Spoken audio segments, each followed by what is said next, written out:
faire le train. Oui, mesdames, messieurs.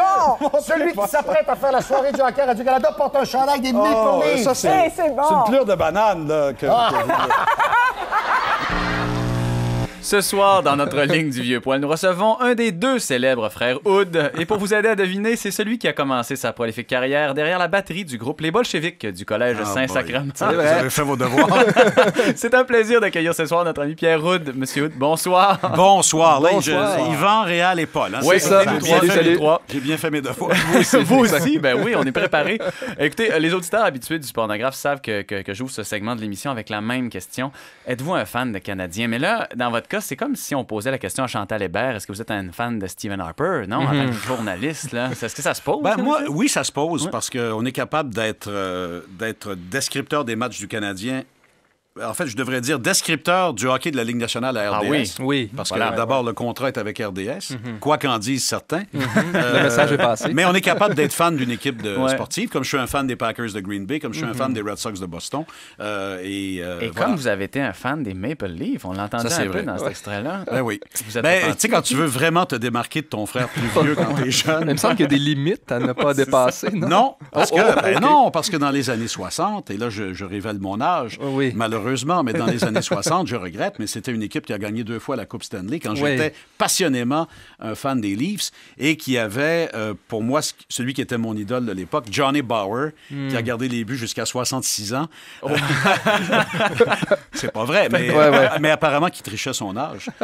Et Bower était extraordinaire parce qu'il était un peu comme moi au hockey-ball, c'est-à-dire qu'il arrêtait les rondelles même avec son visage, avec ses oreilles, avec ses cheveux. Mais c'était une très bonne équipe de hockey. C'était une très, très bonne équipe de hockey. Dave Keon, Ron Ellis, Tim Horton. Et est-ce que c'était dur de se convertir? J'ai été converti tout à fait par hasard, la fameuse conquête de 1971, le Canadien Chicago, le 7e match, les 2 buts d'Henri Richard. Vous n'avez pas toffé, hein, c'est ça? Non, mais là, j'ai été conquis, vraiment. Mais j'ai été conquis tout au long de cette série-là. Et qui ne l'a pas été? Parce qu'on n'était pas nés. Mais... Non, ça, c'est vrai. Mais moi, ce que je peux vous dire, c'est que le Canadien, même s'il avait ses détracteurs à l'époque, a rallié à peu près tout le monde. Avec Dryden qui est arrivé de nulle part et qui devait même pas... le Canadien ne devait même pas se rendre loin en séries éliminatoires. Il a été rappelé, je pense. Il a été rappelé à titre de recrue. D'ailleurs, il a gagné le Conn Smythe avant d'avoir gagné le Calder. C'est vrai. Ouais. Ça me fait un peu penser à cette année 2009-2010 où le Canadien remportera la Coupe Stanley. Exactement. Éventuellement, j'ai l'impression. Denis Villeneuve. Est-ce que je pourrais partir avec l'extrait sonore et mettre ça sur votre site web?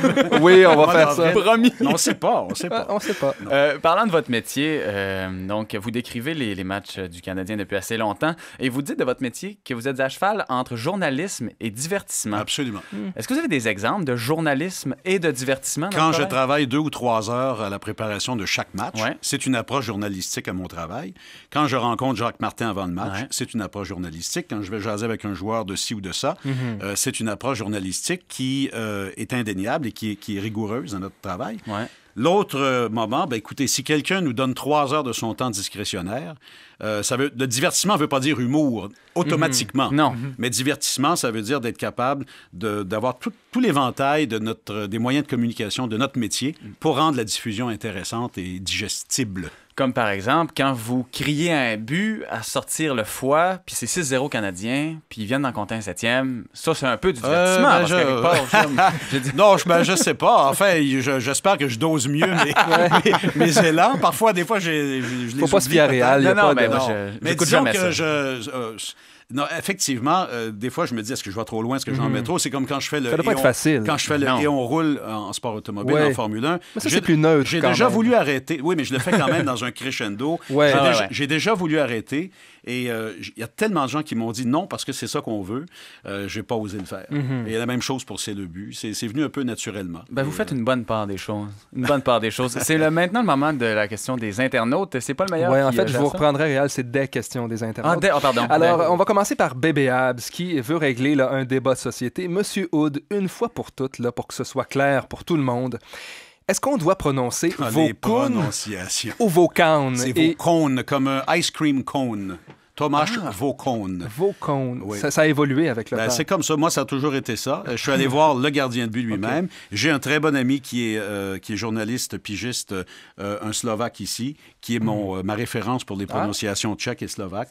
Et quand c'est facile et quand on n'a pas à aller chercher du fond de la gorge comme un Allemand, j'essaie de le faire. Et qu'on aime ou qu'on n'aime pas ça, c'est l'héritage que René Le Cavalier, Richard Garneau nous a donné. Et j'essaie de le poursuivre. Et parce que ça m'écœure tellement d'entendre le mieux. Le mieux, alors que c'est facile.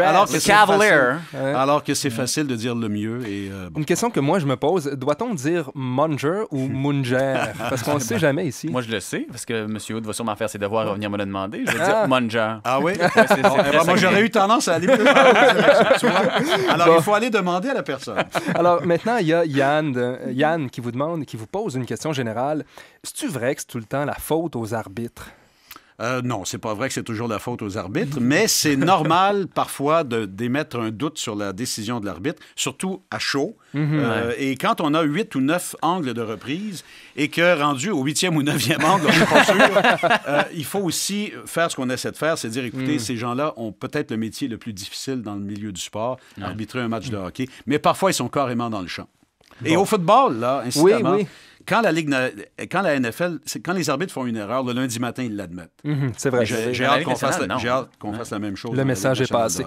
Dernière question d'un internaute maintenant, Christophe, qui vous demande qui possède définitivement le plus de connaissances sportives, Pierre ou Paul Hood? Je dirais mon frère, parce que mon frère, c'est une machine de mémoire. Je rêverais d'avoir sa mémoire. Oui, tout le monde. Je rêverais de l'avoir. Moi, j'ai une mémoire qui est excellente, mais qui est sélective. Je me rappelle des numéros de téléphone, exemple, de mes premières blondes. C'est tannant, ça. Non, il n'y a pas de problème. Si ma femme écoute. Mais par contre, il y a des choses parfois que j'oublie. Alors, oui, là, vous avez la preuve. Pierre et Paul sommes vraiment deux personnes différentes. On n'est pas la même, là. Avis à tous. Pierre Hood, c'est maintenant le temps de la question cross-check d'en face.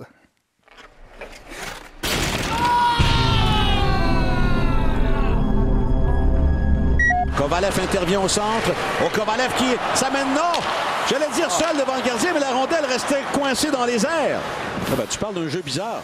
Oui, tout un jeu bizarre, en effet. Pierre Hood, la question qui s'impose, ça, on ne le sait pas, et que tout le monde souhaite m'entendre vous poser, comment fait-on pour déprendre une sacrée rondelle coincée dans les airs? Ça, c'est la magie du direct. Oui. Parfois, on dit des choses. Moi-même, quand je me réécoute, des fois, je fais pardon. Je pense que ça prend juste un bon pied de biche. Alors, ce que je voulais dire, c'est qu'elle était suspendue dans les airs et non coincée. Mais on n'a pas de deuxième chance quand on est en direct. Vous n'êtes pas comme au pornographe ici. Pierre Hood, je vous remercie beaucoup. Bonne, ça. On est là pour des très bonnes. Mais je peux vous dire une chose. Kovalev a fait tellement de choses magiques, ça ne m'étonnerait pas qu'il ait réussi à coincer une rondelle dans les airs. Ah, l'artiste. Merci beaucoup, monsieur. Merci à vous. C'est déjà fini. Je sais, c'est tellement vite. On ne peut pas acheter du temps d'antenne sur notre émission. On va rester plus longtemps. On va en acheter pour ceux qui veulent rester en onde avec nous et on va vous demander de nous raconter une anecdote. Oui. On peut se laisser aller comme ça. Allons-y. Qu'est-ce que t'en penses? Oui, on ferait la coupure parce que ça va être un peu bizarre, mais on peut la faire. Elle va se faire en riant, je pense. Oui, OK. Donc, on rit, on reprend ça. On est capable de rire? Oui, dans 3, 2, 1. Pierre Hood, on demande toujours à nos invités de raconter une petite anecdote. Vous êtes dans le milieu du hockey, c'est dur de passer à côté. Est-ce que vous en avez une, par exemple? Voulez-vous une anecdote très, très personnelle, comme la fois où quelqu'un m'a obstiné que j'étais mon frère, ou si vous avez mis une anecdote rattachée au hockey? On prendrait le hockey canadien. Là, on est dans le segment comment la ligne du vieux poil. Lui-même, on me demande... Là, je travaillais avec Pierre Bouchard à l'époque, entre deux Yvon Pedneau. Oui, et Pierre, et on fait la ligue en question aussi. J'étais l'animateur. Et on me dit, vouliez-vous faire un petit segment en anglais pour un commanditaire à Toronto? Il aimerait savoir si... Bon, pas de problème. Alors, et là, je suis parti. Ça va très bien. Thank you very much. Et ainsi de suite. Nous aimerions vous avoir comme client et ainsi de suite. Et j'ai dit, la ligue en question, it's a little bit like... Et là, je voulais dire, la ligue du vieux poil. Et là, ça a sorti, évidemment. It's a bit like la ligue du vieux poil.